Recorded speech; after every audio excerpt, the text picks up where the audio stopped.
Ang kwentong ito ay hango sa totoong buhay. Karanasan ito ni Emong.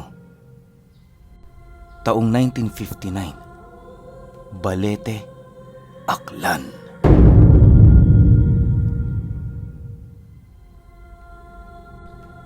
Itong mga panahong ito, merong bantog na albularyo sa lugar nila Emong na nagngangalang Vetasto.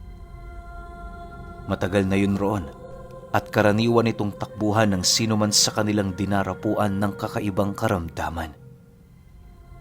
Ayon sa kanya, magmula noong bata pa siya, yun na palagi ang tumitingin sa kanya. Natigil lamang ang pagpapatingin niya rito nang tumungtong na siya ng 15 taong gulang. Sa kanilang lugar noon, purong payak lamang ang pamumuhay. Karaniwan sa mga taong naroon, ginugugol ang kanilang mga oras at buhay sa pagsasaka at iba pang gawaing bukid. Dahil sa malapit lamang ang bahay ni Tandang Vedasto sa kanila, kaya na may palagi niya yung nakikita. Halos araw-araw, nasisipat niya yung may ginagawang kakaiba, kagaya ng paglambitin sa puno ng kalahating oras gamit ang isang kamay at iba pang uri ng ehersisyong halos hindi pangkaraniwan na ginagawa ng mga ordinaryong tao. Ang labis pang ipinagtataka doon ni Emong ay ang puno ng kalamansi nitong naroon sa loob ng bahay nito. Sa pagkakatanda niya, ang patay na punong yun ang nagsisilbing kuhaan ng samut-saring gamot ni Tandang Vedasto. Dahil sa mga gamot na nakukuha nito, kaya na may kapag meron yung pasyente, purong paglalapat at pagpapainom na lamang ng gamot ang ginagawa nito. Wala nang usal-usal o kahit anong mga ritual na kalimitang ginagawa ng ibang albularyo. Bagaman bata pa itong si Emong noong mga panahong yon, hindi niya maipagkakaila ang labis niyang pagkahilig sa mga kwentong may kinalaman sa mga albularyo, lalo na sa mga karunungang tinatangan nito. Buong buhay niya, wala siyang ibang inisip kundi papaano mapasok ang ganoong larangan.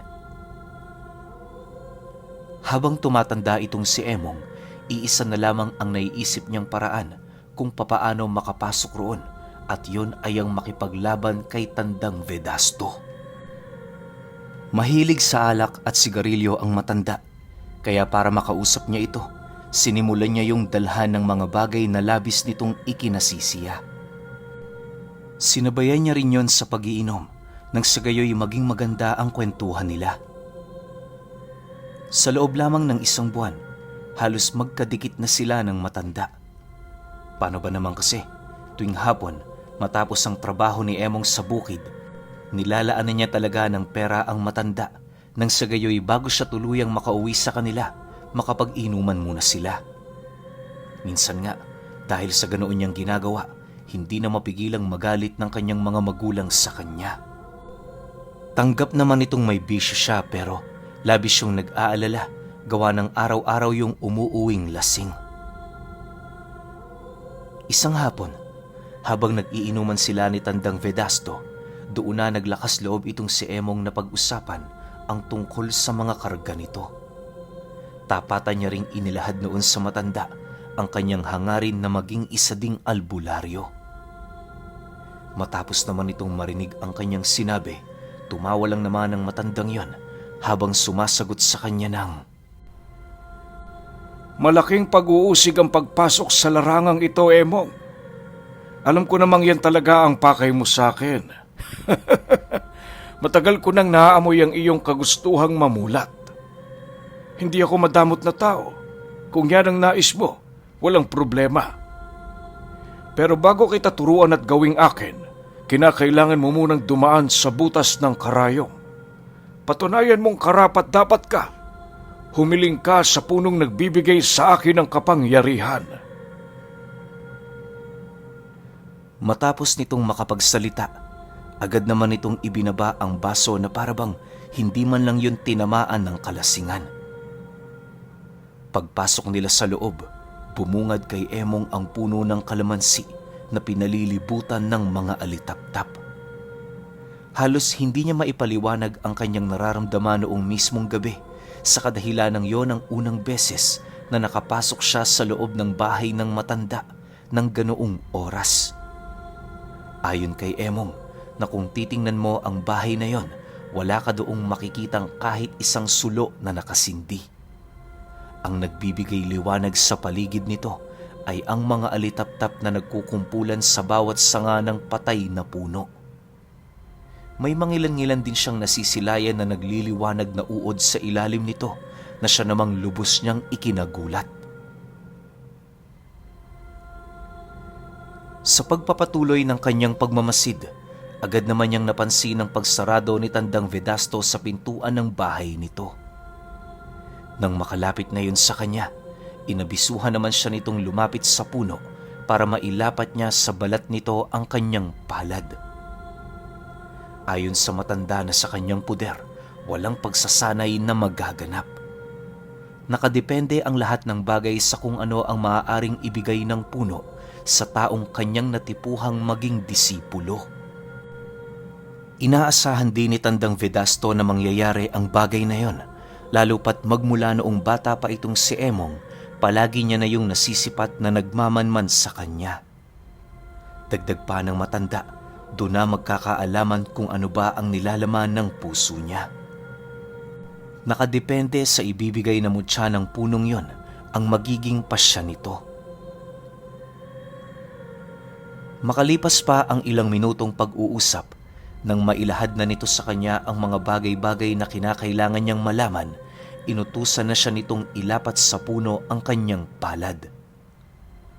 Habang lumalapit siya roon, kitang-kita niya ang pagtigil ng mga uod at alitaptap sa paggalaw.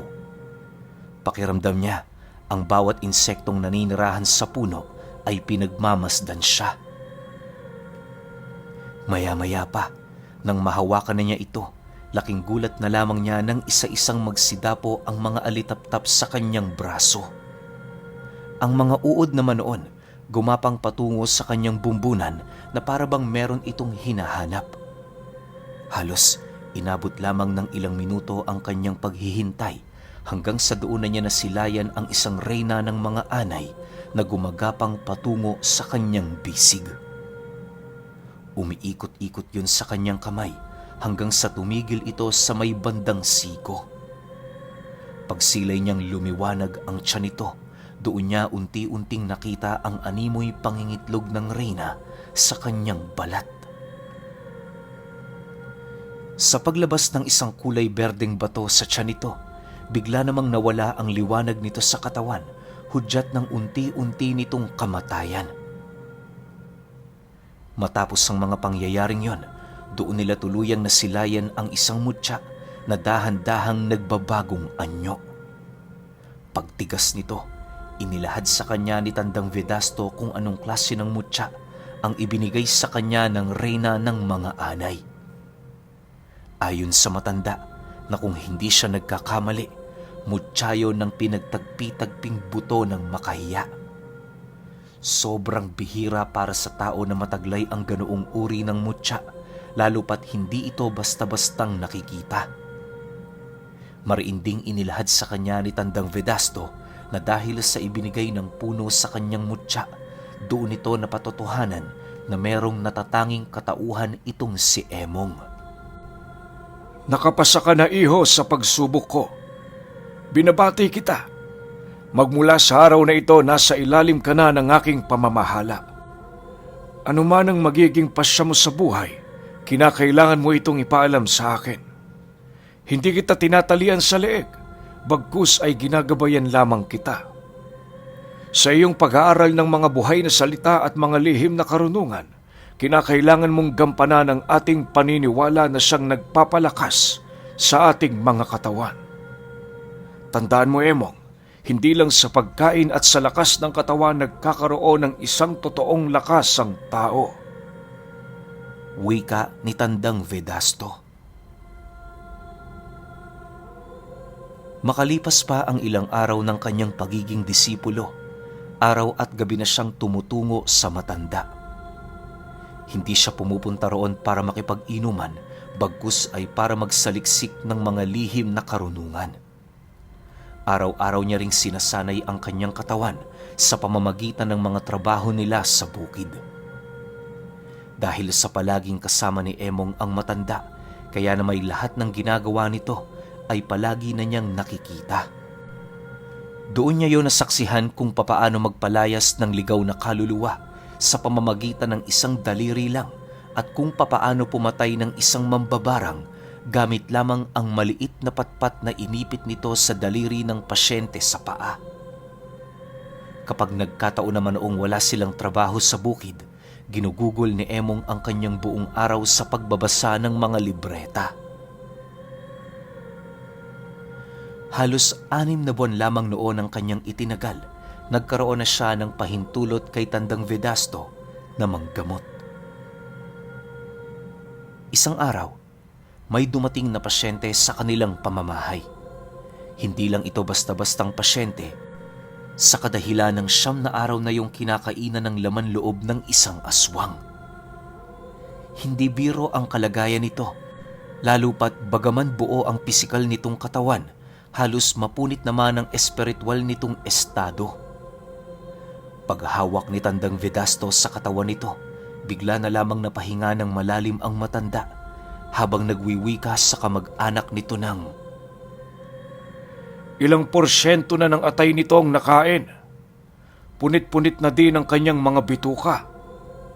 Yung kanyang puso naman may kagat na. Ay, bakit niyo pa pinaabot sa ganito ang kanyang sitwasyon? Dahil sa sinabi ni Tandang Vedasto, doon na unawaan ng mga kamag-anak nito kung bakit hindi na yun gaanong nakakagalaw at nakakapagsalita. Maaaring dahil sa pinsala nitong natamo, kaya na may naapektuhan na nito ang buo nitong kalagayan. Sa pagpapatuloy ng kanilang pag-uusap, doon din nila napag-alaman na masyado ng matindi ang natamo nitong pinsala sa katawan. Kung mamalas-malasin, maaari itong ikamatay ng kanyang pasyente. Matapos ang kanilang pag-uusap, agad namang inabisuhan ni Tandang Vedasto ang mga kamag-anak nito na maghintay sa labas. Ayon sa kanya, bagaman nais niyang ipakita ang pamamaraan ng kanilang paggamot, hindi yun maaari sapagkat may mga sensitibong bagay silang ginagawa. Ganun naman talaga ang kalimitang ginagawa ni Tandang Vedasto sa mga pasyente na may delikadong sitwasyon. Nang marinig naman yon ng mga kamag-anak nito, dali-dali naman yung lumabas ng hindi na umiimik. Sa pagdating ng puntong silang dalawa na lamang ang nasa loob, sa unang pagkakataon, ipinakita ni Tandang Vedasto kung papaano ang pamamaraan nito sa aktwal na panggagamot. Wala yung ibang ginawa kundi ang humawak sa patay na puno habang patuloy na pinakikiramdaman ang kalagayan ng kanyang pasyente. Maya-maya pa, laking gulat na lamang ni Emong nang lumabas sa punong yon ang isang bula na naglalaman ng kulay puting likido sa loob nito. Bago pa man yun makalayo sa kinaroroonan ni Tandang Vedasto, dahan-dahan naman niya yung ginabayan papalapit sa bunganga ng pasyente. Sa paglunok nito ng likido, agad naman niyang inumpisahan ang paghihilot. Habang ginagawa ito ng matanda, kitang-kita ni Emong kung papaano magsiuslian ang mga buto nito sa katawan. Yung tipong nakikita mo na talaga ang kulay puting buto nito na animoy nagpupumilit ng lumabas sa balat. Ang labis niya pa noong ikinagulat, bagaman sobrang sakit ng ganoong paghilot, hindi niya nararamdaman na parabang nasasaktan ng pasyente. Gising ito pero parang wala talaga itong nararamdaman. Makalipas lamang ang ilang minutong gamutan, nang maibalik na ng matanda ang mga buto nito, unti-unti na niyang napansin ang paghinga ng maluwag ng pasyente. Nagagawa na din itong maitiklop ang kanyang mga kamay, na kani-kanina lang halos mga mata lamang ang nagagawa nitong maikot. Dahil sa pangyayaring yon, kaya na may hindi na gaanong nababahala itong si Emong sa kalagayan ng kanilang pasyente. Maya-maya pa, Nang matapos na itong gamutin ng matanda, agad namang pinatawag ni Tandang Vedasto ang mga kamag-anak nito. Pagpasok nito sa loob, maging ang mga ito man, hindi makapaniwala sa kanilang mga nasaksihang milagro. Sa pag-alis ng pamilyang yon, agad naman siyang nilapitan ng matanda para kausapin. Emong, ihanda mo ang mga talibong na ginagamit natin sa panggagapas. 3 oras mo silang hasain. Siguraduhin mong kaya nilang humiwa ng paningin. Seryosong wika ni Tandang Vedasto sa kanya. Bakit naman ho, maestro? Nababahalang sagot naman dito ni Emong. Matapos siyang marinig ng matanda, doon na nito inilahad sa kanya ang mga nangyari noong mga sandaling ginagamot niya ang kanilang pasyente. Ayon dito, habang hinihilot niya ang katawan nito, may mga tinig siyang naririnig sa kanyang isip na animoy naninindak. Hindi ito pangkaraniwang nangyayari sa tahanan ni Tandang Vedasto, lalo pat magmula sa pundasyon at lupa ng bahay nito, marami yung nakabaong pangontra. Maaaring ipinadaan ng kaaway nila ang mga babala sa pamamagitan ng wisyo ng kanilang pasyente na ginagambala nito.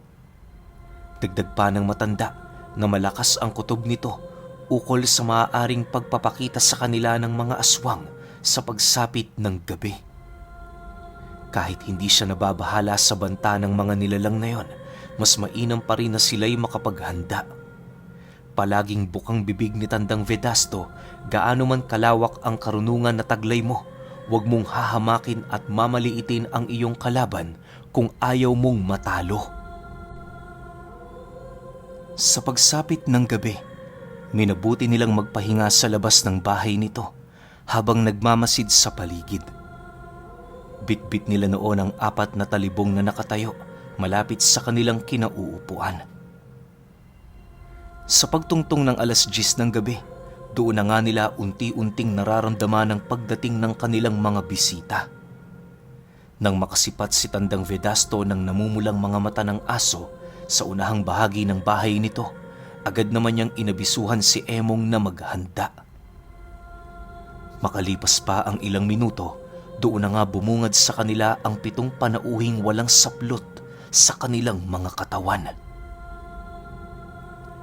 Habang lumalapit ang mga nilalang na yon sa kanilang kinaroroonan, unti-unti namang naaamoy ni Emong ang baho ng mga katawan nito. Sa pagkakatanda niya, para yung amoy ng isang patay na daga na halos 10 araw nang nabulok. Sa sobrang sulasok nito, halos hindi niya maiwasang mapasuka kahit malakas ang depensa ng pangangatawan niya. Napawi lamang ang karamdamang yon nang kalmado siyang inihipan ng matanda sa bumpunan. Sa pagkawala ng amoy ng mga nilalang, doon niya napansin na kanina pa pala yung naghihintay sa labas ng bakuran ng matanda. Kahit anong gawin ng mga itong pagpupumilit pumasok, tila bang hindi ito sapat upang magawa nilang mapangibabawan ang depensa ng bakod nito. Nang mapagtanto naman ni Tandang Vedasto na hindi kaya ng mga nilalang na yon na pumasok, siya na mismo ang nagmagandang loob para lumabas at kaharapin ito. Sa pagbukas niya ng pinto, dali-dali namang sumunod sa kanya si Emong, bitbit ang mga pinatalim nitong talibong. Hindi pa man sila gaanong nakakalabas sa pintuang yon, laking gulat na lamang niya nang masipat niya ang isang aswang na bigla na lamang sumunggab sa kanila. Bago pa man bumao ng matatalas nitong pangil sa balat ng kanyang maestro, bigla naman yung natigilan dahil sa tigal pong bumalot sa katawan nito. Pag-atras ng sumugod na aswang sa kanilang kinaroroonan, agad naman yung inundaya ng taganang matanda na siyang naging sanhi upang kumalas ang ulo nito sa katawan. Dahil sa mga nangyari, doon na nila naramdaman ang pag-aangil ng mga nilalang na animoy hindi ito natutuwa sa ginawa ng matanda. Lumipas pa ang ilang minuto, dahan-dahan naman sila nitong pinaikutan upang masigurong hindi na sila makakabalik sa loob ng bakuran.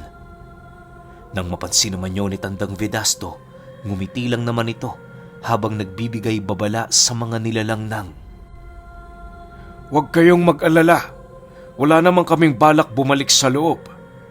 Sige lang, gawin ninyo ang gusto ninyo pero sinisiguro ko magdudulot lamang yan ng kamatayan ng inyong mga miyembro. Huwag nyo kaming himukin na gumamit ng dahas." Dahil sa sinabi ng matanda, doon na tuluyang hindi nakapagtimpi ang mga aswang sa paligid. Pagsugod nito ng sabay-sabay, agad namang hinugot nila Emong ang kanilang mga armas upang salubungin ang pag-atake ng mga ito. Sa isang iglap, sumiklab ang labanan sa labas ng kanilang bahay na halos iilan sa mga lasenggong naglalakad noon pauwi ang naging saksi. Habang sinasalag ni Emong ang pag-atake ng mga aswang, kitang-kita niya kung papaano makipaglaban ng kanyang maestro. Bagaman may edad na ito, hindi niya pa rin maipagkakaila ang liksi ng pangangatawa ng matanda. Pakiramdam nga niya noon, binata pa ang maestro niya dahil sa kakayahan itong lumundag ng mataas at umilag sa mga biglaang pag-atake na halos hindi nito nasisipat. Dahil sa lalim ng karanasan nito sa pakikipaglaban, kung kaya't wala nang nagawa ang mga aswang kundi ang mapaatras ng bahagya habang pilit na iniipit ang mga bumuka nilang balat dahil sa talim ng talibong nitong hawak. Sa pagpapatuloy ng ganoong pangyayari, pansin na noon ni Emong ang animoy biglaang panghihina ng mga aswang. Maya-maya pa, pagsilay niya sa isang kalunos-lunos na nilalang na hawak ng maestro niya, hindi niya mapigilang makaramdam ng awa sa kadahilanang habang nagpupumiglas ito, panayang ginagawa nitong paghingi ng tawad sa kanila. Subalit kahit anong gawin ng nilalang na yon, nananatiling desidido si Tandang Vedasto sa kanyang desisyon. Walang sabi-sabi, agad naman niyang tinakpa ng mga mata nito habang dahan-dahang hinuhugot ang puwak ng nilalang.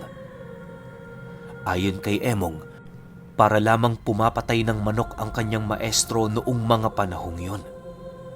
Ilang beses niya ding pilit sinisipat ang pagmumukha nito pero bigo pa rin siyang makasilay doon ng kahit katiting man lang na awa. Dahil sa mga nangyari, wala na ngang nagawa ang mga nilalang kundi ang magsipulasan.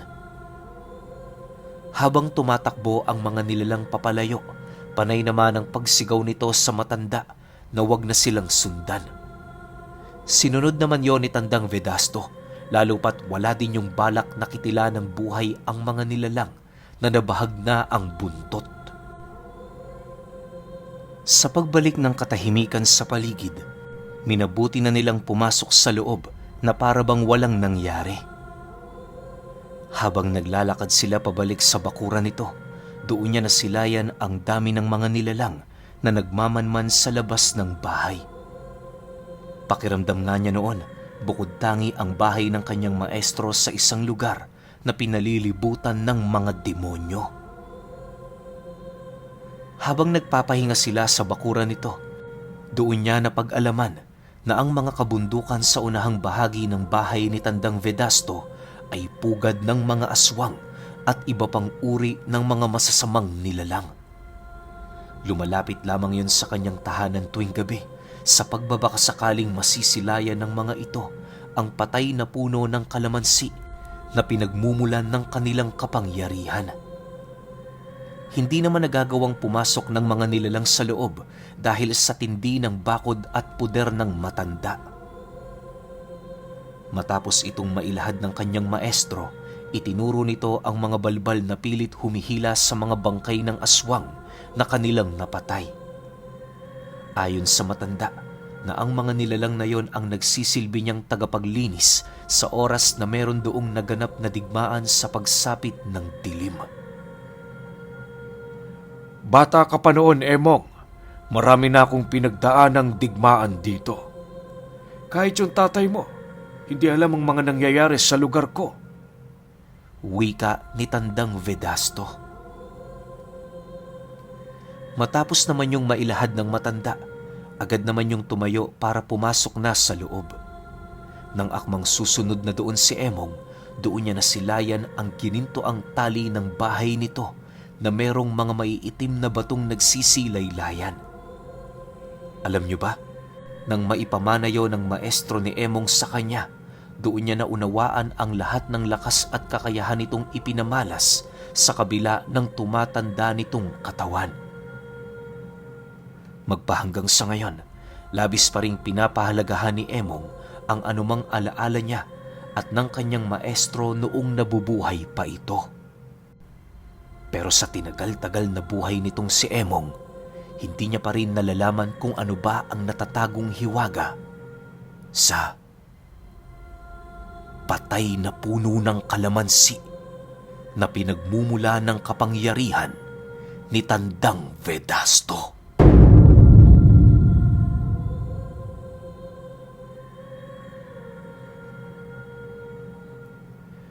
Okay, opinyon ko sa kwento. Haba ng title, no? Medyo mahaba yung title, pero ang ganda sana nito kung naging series to. Kasi tingnan niyo yung wisdom ni Tandang Vedasto. Napakalakas niya, di ba? Kung tutuusin, parang lahat ng klase ng mutya kayang ibigay ng patay na puno eh. Pero hindi niya ginagawa na maliitin yung mga kalaban niya. Di ba? Kagaya nga ng sabi nito na marami siyang pinagdaan ng siguro mga labanan, hindi naman gera, no? Kasi mag-isa lang siya eh. Tapos kalaban niya siguro puro hukbo ng mga aswang, iba't ibang itim na engkanto o kung ano man. 'Di ba? Pero hindi niya minamaliit lahat 'yon kahit alam niyang kayang-kaya niya.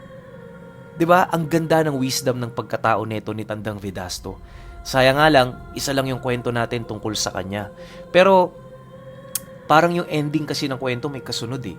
Pero kung magkakaroon man ng kasunod to, siguro kwento na lang ni Emong. Kinuwento sa kanya ni Tandang Vedasto, pwedeng ganun yung mangyari, di ba? Pero wala naman rin sinabi na may kasunod. Siguro merong pinoprotektahan si Emong, di ba, na ayaw niya na rin banggitin. Kasi nga, nagluluwal yung puno na yun ng iba't ibang klase ng mutya. Hindi natin masasabi na baka nagtangan sila ng 10 o higit pa na klase ng mutya na ayaw na lang banggitin ni Emong. Yun lang yung napansin ko sa kwento. Pero kayo, nasa sa inyo pa rin yan. Kung may opinyon kayo sa kwentong ito, comment nyo lang sa baba. Yun lang, hanggang sa susunod na kwento. Salamat.